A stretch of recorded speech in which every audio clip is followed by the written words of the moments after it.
Cette vidéo est sponsorisée par J. Robert Oppenheimer, l'homme qui a donné à l'humanité le pouvoir de fendre les atomes et qui a passé le reste de sa vie à regretter de ne pas avoir plus tôt inventé un grille-pain vraiment performant. L'Iran a sifflé la fin de la récréation. Le message, délivré par la voix d'un ancien officiel, est d'une simplicité biblique. Téhéran a adopté une nouvelle doctrine.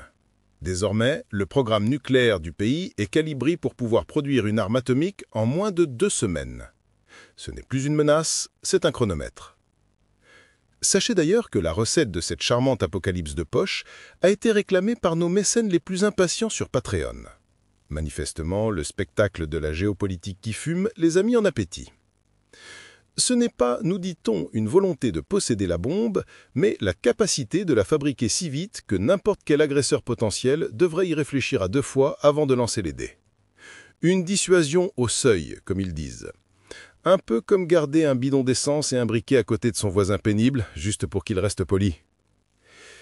L'Iran rejoindra ainsi le club très sélect des presque nucléaires comme le Japon ou l'Allemagne. À un détail près. Ces nations modèles sont confortablement installées sous le parapluie atomique de Tonton Sam.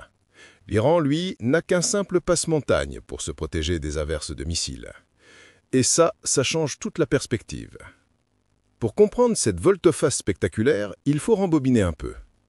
Le point de bascule a été l'agression occidentale et israélienne en juin 2025 qui aurait copieusement bombardé le pays. Soudainement, la fatwa du guide suprême contre les armes nucléaires, aussi solide soit-elle sur le plan théologique, pèse un peu moins lourd face à des immeubles qui s'effondrent. L'ancien accord de 2015, le fameux JCPOA, est désormais décrit comme une doctrine de la diplomatie qui a mené l'Iran à la détresse et au courage inversé.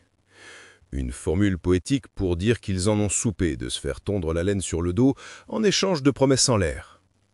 Cet accord était le fruit de ce que les cercles diplomatiques adorent appeler le pactole, le programme d'apaisement contrôlé pour la tutelle occidentale des leviers énergétiques. Un nom ronflant pour une idée simple, te faire renoncer à ton seul moyen de défense crédible en échange d'un accès précaire au marché mondial pendant que nous gardons un doigt sur l'interrupteur des sanctions. Le pactole a vécu. Mais le plus fascinant dans cette histoire, c'est la comparaison, presque douloureuse, avec un autre paria international. La Corée du Nord. À la fin de la guerre froide, les 2 pays étaient dans des situations de dissuasion à peu près comparables, mais leurs chemins ont radicalement divergé. Pyongyang a fait un choix simple, brutal et monomaniaque. Ils ont tout misé sur un secteur de la défense autarcique, sur le développement d'armes de destruction massive et sur un contrôle total de leur population. Ils ont fait de la coercition sur leur peuple pour construire des missiles intercontinentaux et des bombes à hydrogène.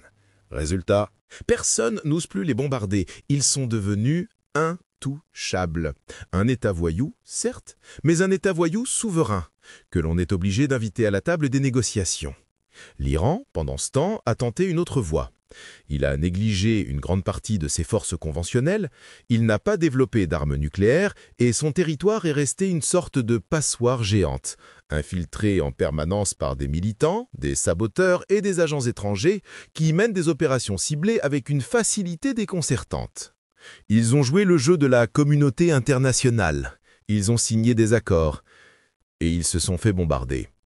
La conclusion que Téhéran semble en tirer est d'une logique glaciale. Après 35 ans de bonne volonté qui n'a mené qu'à plus de vulnérabilité, il est temps de changer de logiciel. L'Iran n'est pas en train de devenir fou. Il est en train d'adopter la seule stratégie qui semble fonctionner dans ce monde de brutes, la DOGOM, la doctrine opérationnelle de la gâchette nucléaire en extrémité. Ce n'est pas une histoire de bien ou de mal, c'est une histoire d'efficacité. L'Iran a regardé le destin de la Corée du Nord, celui de l'Irak de Saddam, celui de la Libye de Kadhafi, et il a fait son choix. La leçon, aussi terrifiante soit-elle, est que dans le grand casino de la géopolitique, la seule morale qui vaille est celle du plus gros bâton. Et l'Iran vient de décider qu'il était grand temps de s'en tailler un. La seule critique qu'on peut faire contre les Perses est qu'ils ont été assez idiots pour gober les bobards des Occidentaux sanguinaires et dégénérés pendant plusieurs décennies. Et pourquoi avoir un seuil de 2 semaines? Fabriquez-la, testez-la, et vous verrez qu'on vous respectera dans la seconde. Si cette dissection vous a plu, vous pouvez jeter une pièce au légiste sur Patreon pour accéder aux notes d'autopsie complètes, le script et toutes nos sources.